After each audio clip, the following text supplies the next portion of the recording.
Hi guys, welcome back to my YouTube channel. ඉතින් මම අද ඔයාලත් එක්ක ස්ටඩි ලොබ් එකක් තමයි ෂෙයා කරගන්න හිතුවේ. අද මම ඔයාලත් එක්ක එකට පාඩම් වැඩ කරනවා. ඔයාලට මම පාඩම් වැඩ කරන අතරතුරදී කරුණු මතක තියාගන්න විදිහ ගැන කියලා දෙන්නම්. අපි පාඩම් කරන්න ගමු එහෙනම්. අපේ පළවෙනි ටිප් එක තමයි අපි පාඩම් වැඩ කරන් ඉස්සරලා හොඳ වොෂ් එකක් දාලා පිරිසිදුවට පාඩම් වැඩ කරන්න ඕන. ඒ කියන්නේ පිරිසිදු ඇඳුමක් ඇඳගෙන තමයි අපි පාඩම් වැඩ කරන්න ගන්න ඕන. අපේ හිත එක තැන තියාගන්න නම් අපේ පිරිසිදුකම අපිට වැදගත් වෙනවා. දෙවෙනි ටිප් එක තමයි අපේ ටේබල් එක.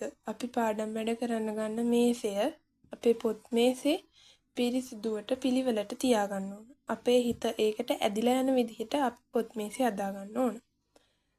තුන්වෙනි ටිප් එක තමයි අපි පේපරයක් කරනවා නම් ඒ පේපර් එක කරනකොට ඒකේ ලේසි ප්‍රශ්න, අමාරු ප්‍රශ්න කියලා ප්‍රශ්න වර්ග දෙකක් තියෙනවා. ඒ ප්‍රශ්න වර්ග දෙකෙන් අපි ලේසි ප්‍රශ්න විතරක් මුලින් තෝරගෙන පැයක විතර කාලයක් යොදවලා ලේසි ප්‍රශ්න සියල්ලම ඉවර කරගත්තොත් අපිට පැය දෙකක විතර කාලයක් යොදවලා අමාරු ප්‍රශ්න ටික විසඳ ගන්න පුළුවන්. විභාගදී උනත් මුලින් අපි තෝරගන්න ඕන ලේසි ප්‍රශ්න, පස්සේ අමාරු ප්‍රශ්න තෝරගත්තත් වැඩි කාලයක් යවන්නේ නැතුව අපි අමාරු ප්‍රශ්නයකට උනත් හරි පිළිතුරු ලියන්න පුරුදු වෙන්න ඕන. අපේ හතරවෙනි ටිප් එක තමයි ඔයාලගේ හිත පාඩම් වැඩවලට විතරක් යොදවන්න. ඒ කියන්නේ දුරකථන, ටැබ්, ලැප්ටොප් වැනි ඒවා භාවිතා කරන්නේ නැතුව අපි පොත්පතට හිත යොමු කරලා පාඩම් වැඩත් එක්ක විතරක් කාලය ගත කරන්න ඕන. අපේ පස්වෙනි ටිප් එක තමයි අපි පාඩම් කරන අතරතුරදී වතුර බොන්න ඕන. අපි වතුර බොන තරමට අපේ මතක ශක්තිය වැඩි වෙනවා. වතුර කියන්නේ අපේ මතක ශක්තිය වැඩි කරගන්න අපිට උදව් වෙන එකක්. අපේ හින්දා පාඩම් වැඩ කරන අතරතුරදී හොඳින් වතුර බොන්න ඕන. අපිට කම්මැලිකමක් දැනෙනවා නම් පාඩම් වැඩ කරන අතරතුරදී ඔයාලට පුළුවන් තේ, චූටි ස්නැක් වර්ග, වතුර වැනියා භාවිතා කරන්න.